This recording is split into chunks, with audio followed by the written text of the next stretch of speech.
Well, the big story of this week was the firing of Tucker Carlson from Fox News. I normally wouldn't have much to say about this, but this has been such an enormous story, at least for those of us who follow media, and everyone has commented on it, it seems, but no one has made what I consider to be the most important point about all this. So I feel like I have something to add to this conversation, which is otherwise an extraordinarily boring one. I don't know Tucker. I believe we've met twice. I think he interviewed me twice. He was one of my first TV interviews. I don't even know what show that was back in the day. I feel like it was a PBS show. Is that possible? So I think he's interviewed me twice, but not for a very long time. In any case, almost no one has done more to stoke the fires of Trumpism and populist outrage than Tucker Carlson in recent years. He's done hour after hour of broadcasts on how the establishment is against you. They are against you. The you being the millions of people in Trump's base who have completely lost trust in institutions. He has been the journalistic foil to Trump's demagoguery for years. And for that reason alone, it should be obvious I would not be a fan of his.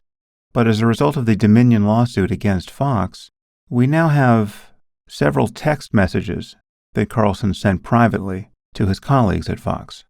Right, these were entered into evidence for the upcoming trial, which was only prevented by Fox agreeing to pay $750 million in settlement to Dominion for defamation.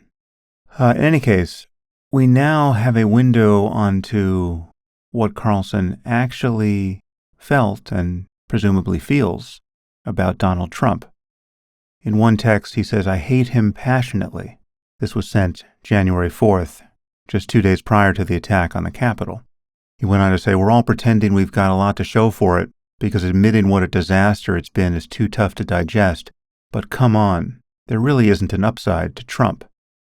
On the topic of Trump skipping Biden's inauguration, he texted, "Hard to believe, so destructive. It's disgusting. I'm trying to look away." Just before the Capitol riot, Carlson wrote, "We are very, very close to being able to ignore Trump most nights. I truly can't wait."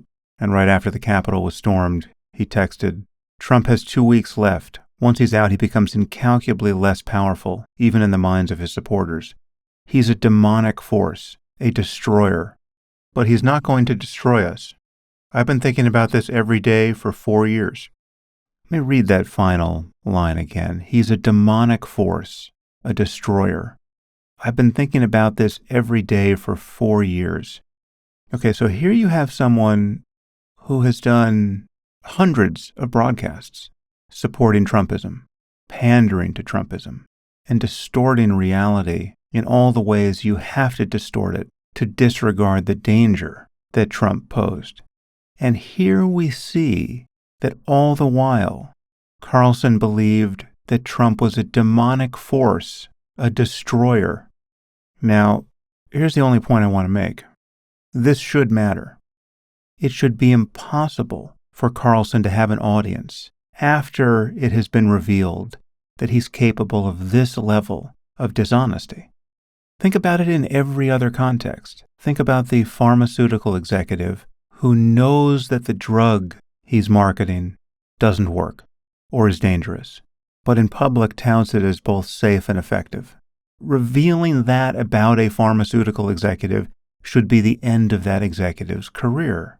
This is the very essence of fraud. Now, I highly doubt that these texts were the reason why Carlson got fired from Fox. I guess that remains to be seen. But if I had to bet, I would bet that Carlson pays no price at all for his fraudulence. In fact, I expect him to build an enormous media business once he finds his feet. And that says something quite scary and depressing about our culture, or at least a large part of our culture.